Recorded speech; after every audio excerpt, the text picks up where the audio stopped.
What's up, everyone?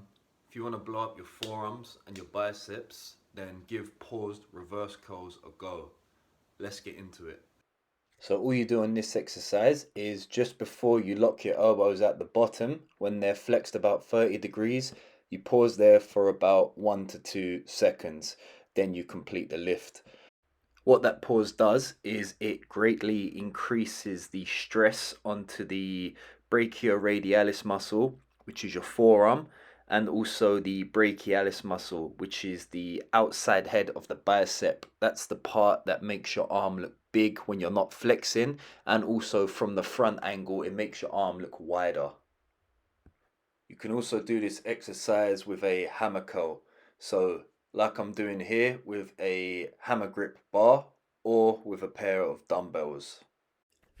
I got this idea from Charles Poliquin, may he rest in peace, who was a world famous strength and conditioning coach. He was a big advocate on training the arms for athletes and training the arms in general for size and strength. So because you're doing a isometric pause in the exercise, that is training the high threshold motor units, aka the fast twitch muscle fibers. So in a nutshell, because you're doing that pause, you're recruiting more muscle to move the weight as opposed to just doing the exercise with no tempo control. Now, I don't always include tempo training into my routine because, quite frankly, I find it hard to progress on in terms of increasing weight and increasing reps. But that being said, tempo training is a very good way in order for you to break strength plateaus, and also it provides a different stimulus, so it is a good way to spice up your training if things are getting a bit boring and you're a bit mentally fatigued from doing the same thing. What I've found in my own personal experience is when I go for a more pronated grip with the easy curl bar, I feel way more of the forearm muscles engaging. And when I go with the hammer grip style, I feel way more of the brachialis muscle engaging.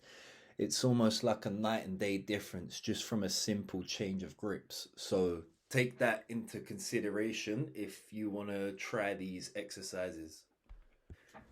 And one last point that I'll make is if you want to spice up this already spicy variation even more, then add a pair of fat grips to the bar. What that is going to do is it is going to recruit more motor units.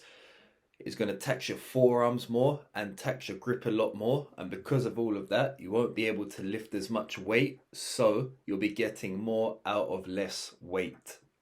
So that is all I have to say on the paused reverse curl or the paused hammer curl, depending what variation you do.